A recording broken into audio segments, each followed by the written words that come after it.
Hello, peoples of the internet. I'm Mo, and I am here today, finally, with a very belated February wrap-up.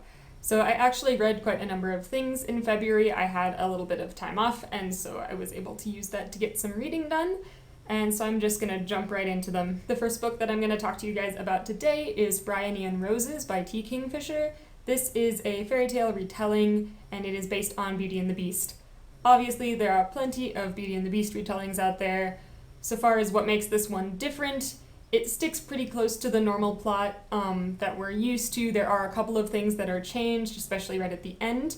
In this retelling, our main character is a gardener named Bryony, who, following the main plot of the story, ends up trapped at the Beast's house. And I think the other thing that really stuck out as different to me about this was that the Beast character was very sarcastic and kind of funny, and usually you run into a more like dark, gloomy, angsty type of character in that role. So if that sounds like something that you would enjoy, it was fun. I wouldn't say that it was necessarily a great book, but probably just because it was very similar to other things that I've read. But if you're just looking for a quick read and this sounds like something you would like, you might want to pick it up. The next books that I have to talk to you guys about today are the first two books in the Percy Jackson series. So I read The Lightning Thief and Sea of Monsters right at the beginning of February. I just sped through these. They were really easy reads. They were a lot of fun. I think they're probably a good place to start out if you want to learn more about Greek mythology. I didn't love them quite as much as a lot of other people do, but I think also that reading these for the first time as an adult, I am obviously out of the target age range. If I had read them when I was younger, they might be a little dearer to my heart, I suppose. I do plan on continuing with this series, but possibly not right away. I also read The Seventh Bride, also by T. Kingfisher, who wrote the first book in my wrap-up. This one I liked a little bit more, and I think it was partially because it seemed much more original. It's based on a less common, less well-known story. I think it's partially based on Bluebeard, but also based on Mr. Fox, but nobody reads Mr. Fox, so that probably isn't something a lot of people who read this would pick up, but it does actually quote a poem from the Mr. Fox fairy tale in this book, which I very much appreciated. So basically, this is about a girl who is a peasant, and this lord decides that he wants to marry her, and she doesn't really want to marry him, but she doesn't have much of a choice because of the status difference. And then when she gets to the place where he lives, she realizes that he's actually like an evil magician, and if she marries him, like terrible things are going to happen to her. And so she goes on this sort of series of quests to try to complete these tasks so she doesn't have to marry him, and try to sort of save everybody else who's also under his control. And this was a lot of fun. It's a little bit different from maybe some other fairy tale retellings you would have read, so I would definitely recommend this one. Next, I read The Long Way to a Small Angry Planet by Becky Chambers. Obviously, there's been a ton of hype surrounding this book on BookTube recently, and I know a lot of people who really liked it, so I decided I would pick it up. I did enjoy this book. I thought it was just a nice, fun, character-driven sort of space romp type of a thing.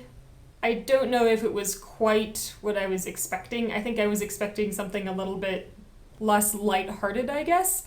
And this was just really like a fun, light read. I think that if you don't read much science fiction and you want to try some out, this might be a really good place to start.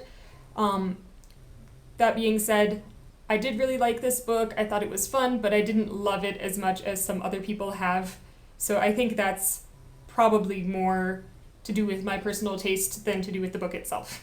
The next thing I have to talk about with you guys is The Shadow of the Torturer by Gene Wolfe. This is the first book in his series, The Book of the New Sun. And you'll notice that I'm not going to put a star rating over here because I really still am not sure how I feel about this book. I did this as a buddy read with Michael from Bitten by a Radioactive Book. He really enjoyed it. We tended to enjoy the same parts of it. So like the beginning, and there's this sort of coming of age story about this guy who's a torturer and he's growing up in the Torturers Guild. I thought that was really interesting and really cool. And then like he kind of goes off on this little adventure that doesn't make a whole lot of sense to me right now. And then the end of the book is really like abrupt. And so I feel like this series maybe is like one long story that was just like chopped into 4 parts like for publishing purposes, and I don't feel like I want to give it a rating yet because it doesn't feel over. So I am planning on continuing with the next book. I like the writing style in this.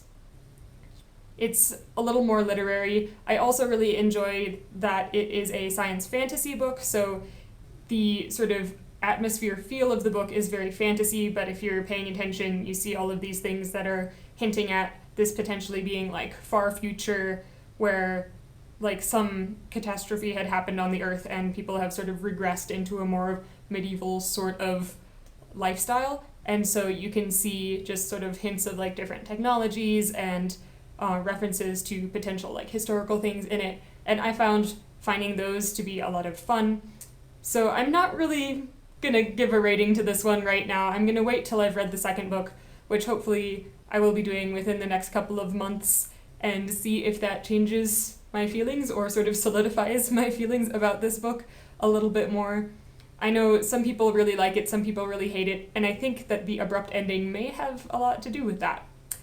But yeah, I'll talk to you more about this another time. I also read Neverwhere by Neil Gaiman. I actually listened to this on audiobook instead of reading a physical version, and Neil Gaiman narrates all of his own audiobooks, and his voice is wonderful, and so I really do recommend listening to his books if you have the chance to do so. And he does all of the voices and things very clearly, so you know what's going on. Neverwhere is a sort of portal fantasy set in modern day London, and it's about this guy who discovers this sort of other London down below, where there's magic and it's creepy and dark and like all of this crazy stuff happens. And so there's a girl from the other London who is in trouble, and she sort of opens a magical door to sort of try to escape this trouble that she's getting away from, and she falls into his path essentially, and he decides to try to help her out, and having done so, he pulls himself into a series of adventures and misfortunes. I thought that this was a really fun fantasy adventure book, and if you like those sort of portal fantasies or like alternate versions of real life places types of things, I think that you would probably really enjoy it. The next thing that I have to talk to you guys about is the Siberia by Stanislaw Lem. I also did a review of this, which I will link down below if you would like to hear a little more detail about it. But this is essentially a short story collection of comic science fiction stories. And it kind of reminded me of like Douglas Adams' Hitchhiker's Guide combined with like Hans Christian Andersen fairy tales. Because the plot and the structure of a lot of these are very fairy tale-esque, but they're filled with that sort of Hitchhiker's Guide-esque humor.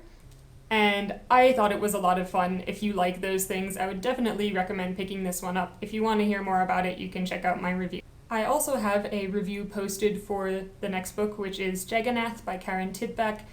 This book is also a short story collection, and it's fantasy and magical realism short stories by a Swedish author who then translated it and published it in English as well.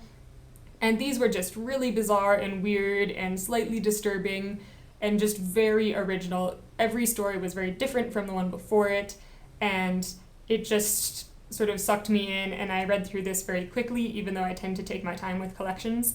So if that sounds interesting to you, you can go listen to my review to hear more about it, or you can go check it out. I definitely recommend this one if you like sort of weird fiction or sort of slightly bizarre fantasy. It was very much its own thing, and I don't really know what to compare it to because I haven't read very many things that seem to be like it, so very original. And the last thing on my wrap-up today is Our Mutual Friend by Charles Dickens.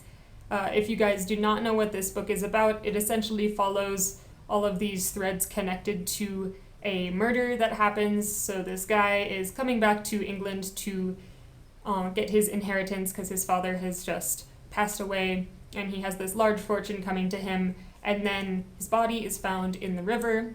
And so this follows all sorts of different characters who are connected to this. You follow the people who found the body in the river, you follow the lawyers who are involved with the investigation, you follow the people who ended up getting the money instead of the heir, and you watch as all of these different plot lines sort of come together at the end of the novel, and the characters are just very distinct, as Dickens' characters are.